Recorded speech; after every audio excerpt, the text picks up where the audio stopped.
Everyone, welcome to Arsh learning point. आज का हमारा टॉपिक है RAM and ROM. RAM memory and ROM memory क्या होता है, आज हम वो पढ़ेंगे।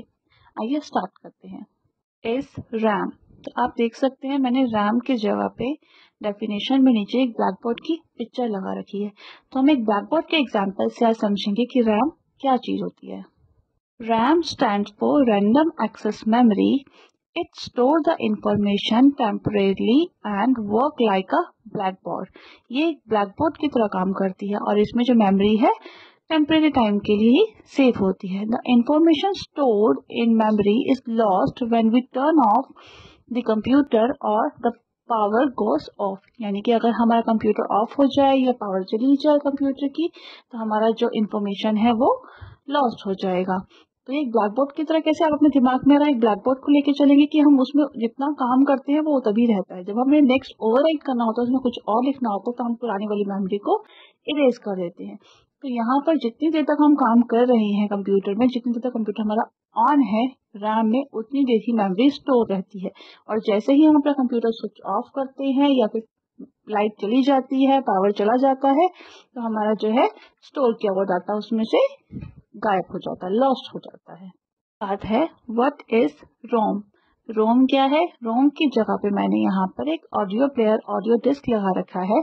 इसको हम ऑडियो डिस्क की हेल्प से समझेंगे। रोम stands for read only memory. इसके नाम से ही पता चल रहा है कि ये सिर्फ रीड करने के लिए ही यूज होती है। ROM is read only memory and can not be changed by the program और user. ROM is like a audio disc which can be played not recorded.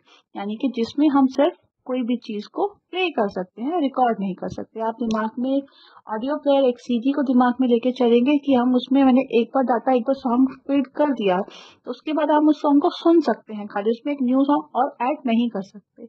रोम भी सिर्फ रीड ओनली मेमोरी है, सिर्फ थोड़े आप उसमें कोई भी डाटा फीड कर रखा है तो आप उसको रीड कर सकते हैं, बट उसमें कोई भी डाटा चेंज नहीं कर सकते। बाद हम डिफरेंशिएट करेंगे, differentiate between RAM and ROM. RAM is volatile and it erases its data when the computer is switched off. RAM एक volatile memory है और इसमें डाटा इरेज हो जाता है जब कंप्यूटर हमारा स्विच ऑफ हो जाता है। And ROM is non-volatile and it retain its data even when the computer is switched off. इसमें अगर हमारा कंप्यूटर स्विच ऑफ भी हो जाता है, पावर ऑफ भी हो जाती है, तब भी हमारा जो डाटा है इसके अंदर सेव रहता है। उसके बाद सेकंड पॉइंट है RAM is use for both read and right. यानी आप ब्लैक बोर्ड को अगर दिमाग में लेके चलेंगे तो हम इसमें लिख भी सकते हैं और उसको रीड भी कर सकते हैं। और रोम क्या है? रोम एक सीडी की तरह है जिसमें हमने एक सॉन्ग को फीड कर दिया, अब हम सिर्फ वो सॉन्ग सुन सकते हैं। यानी ROM is use only for reading. यानी एक बार हमने उसमें कोई डाटा ऐड कर दिया तो वो सिर्फ रीडिंग के लिए ही यूज होगा। और रैम में दोनों ही चीजें लिख भी सकते हैं और राइट भी, पढ़ भी सकते हैं। ठीक है, वीडियो पसंद आए तो लाइक शेयर सब्सक्राइब जरूर कीजिएगा। Thank you for watching.